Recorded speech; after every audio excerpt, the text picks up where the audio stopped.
Chapter 19. Now Ahab told Jezebel everything Elijah had done, and how he had killed all the prophets with the sword.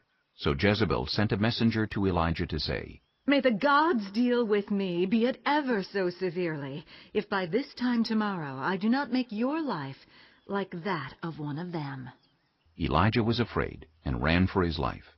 When he came to Beersheba in Judah, he left his servant there, while he himself went a day's journey into the wilderness. He came to a broom bush, sat down under it, and prayed that he might die. "I have had enough, Lord," he said. "Take my life. I am no better than my ancestors." Then he lay down under the bush and fell asleep.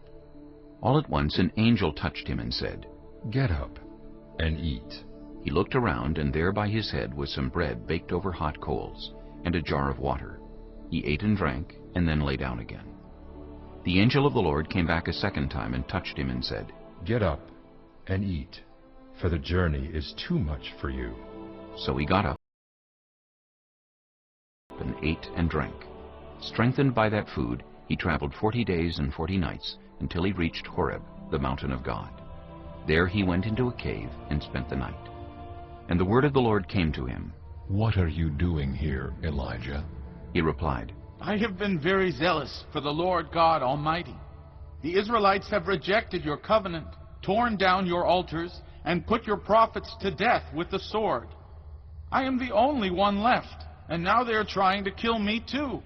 The Lord said, "Go out and stand on the mountain in the presence of the Lord, for the Lord is about to pass by." Then a great and powerful wind tore the mountains apart and shattered the rocks before the Lord. But the Lord was not in the wind. After the wind there was an earthquake, but the Lord was not in the earthquake. After the earthquake came a fire, but the Lord was not in the fire. And after the fire came a gentle whisper. When Elijah heard it, he pulled his cloak over his face and went out and stood at the mouth of the cave. Then a voice said to him, "What are you doing here, Elijah?" He replied, "I have been very zealous for the Lord God Almighty. The Israelites have rejected your covenant, torn down your altars, and put your prophets to death with the sword. I am the only one left, and now they are trying to kill me too." The Lord said to him, "Go back the way you came, and go to the desert of Damascus. When you get there, anoint Hazael king over Aram. Also anoint Jehu son of Nimshi king over Israel, and anoint Elisha son of Shaphat from Abel-Meholah to succeed you as prophet. Jehu will put to death any who escape the sword of Hazael, and Elisha will put to death any who escape the sword of Jehu.